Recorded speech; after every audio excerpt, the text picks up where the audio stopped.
Have you ever been so desperate for money that you would do almost anything to get it? I don't mean working extra hours or selling old clothes. I mean something riskier, something that whispers to you from the hidden corners of the internet.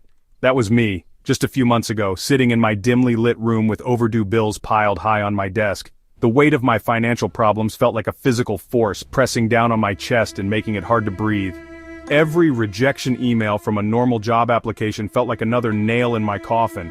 I was lost and running out of options, a feeling I wouldn't wish on my worst enemy. My search for work led me down a rabbit hole.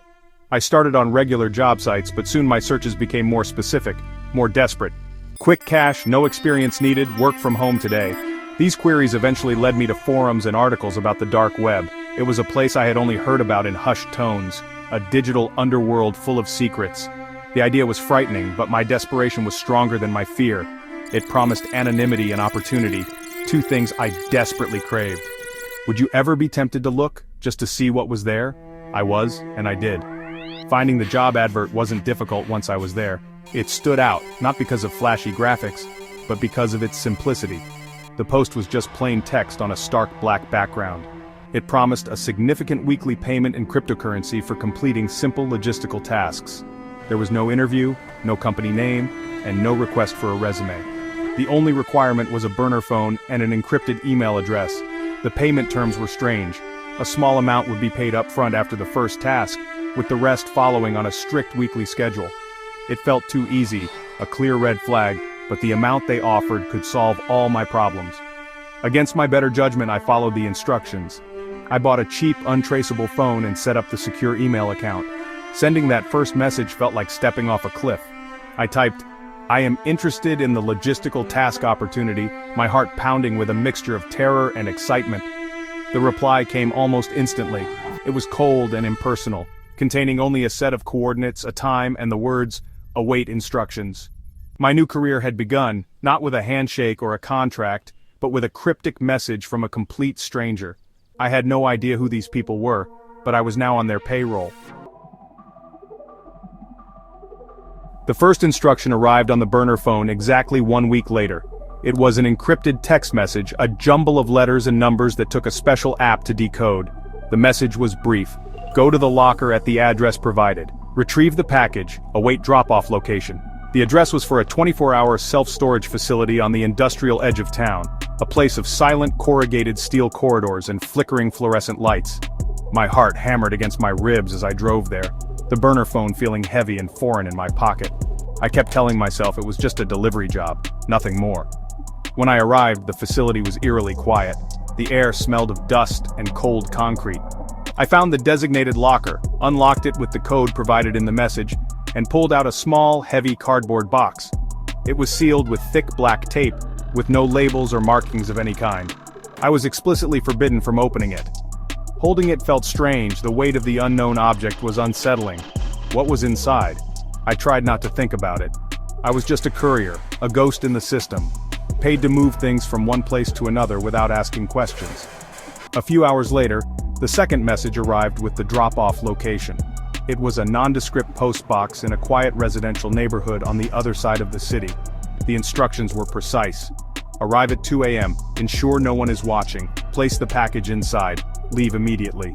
The late hour was designed for secrecy, to ensure I wouldn't be seen.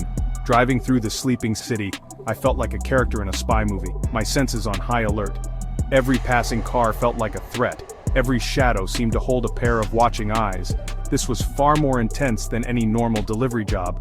After I dropped the package and drove away, my payment arrived just as promised. The cryptocurrency appeared in my digital wallet, a silent testament to a job well done.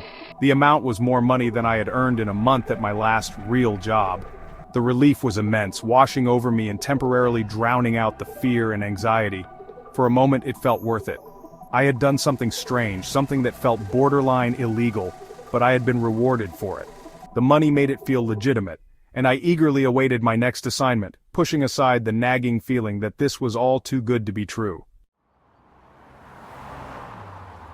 My next few tasks were similar. I picked up and dropped off anonymous packages at dead-of-night locations, under a park bench, in the boot of an unlocked car in a multi-story car park, behind a dumpster in an alley.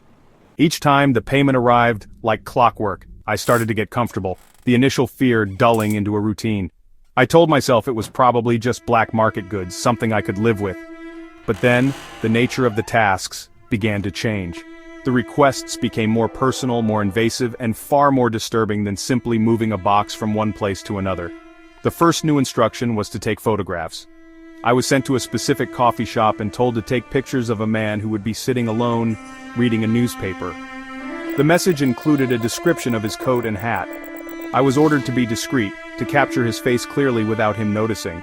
Sitting there, pretending to read a menu while secretly aiming my phone's camera, I felt a cold knot of dread form in my stomach. This was no longer about logistics, this was surveillance. I was spying on a complete stranger for an unknown employer, for reasons I couldn't even begin to guess. After that, the tasks escalated further. I was asked to follow people, to document their daily routines. I had to report what time they left for work, where they went, and who they met with. The encrypted messages now came with detailed files on these individuals, making it clear this was a coordinated effort. I was just one small cog in a much larger, more sinister machine.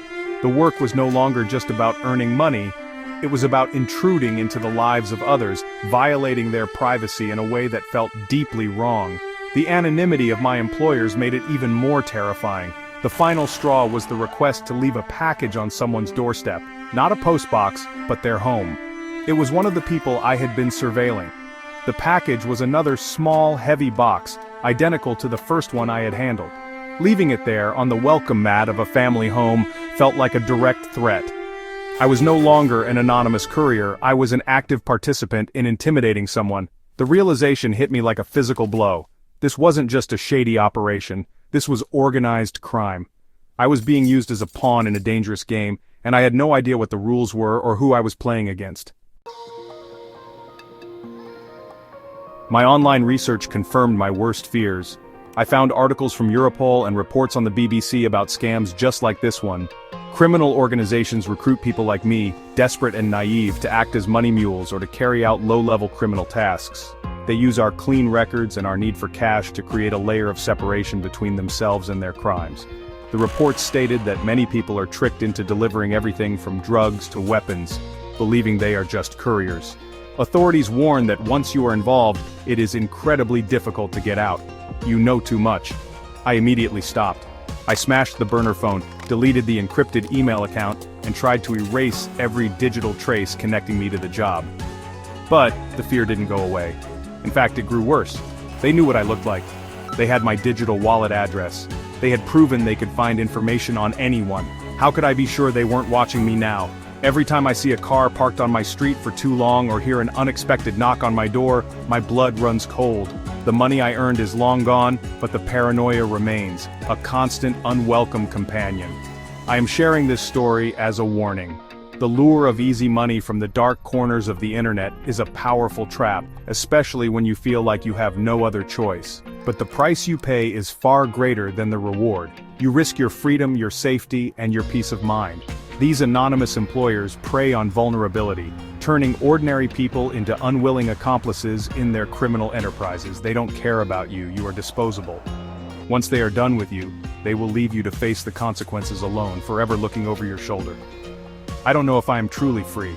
Will they come for me for quitting, or have they simply moved on to the next desperate person? The uncertainty is a prison of its own.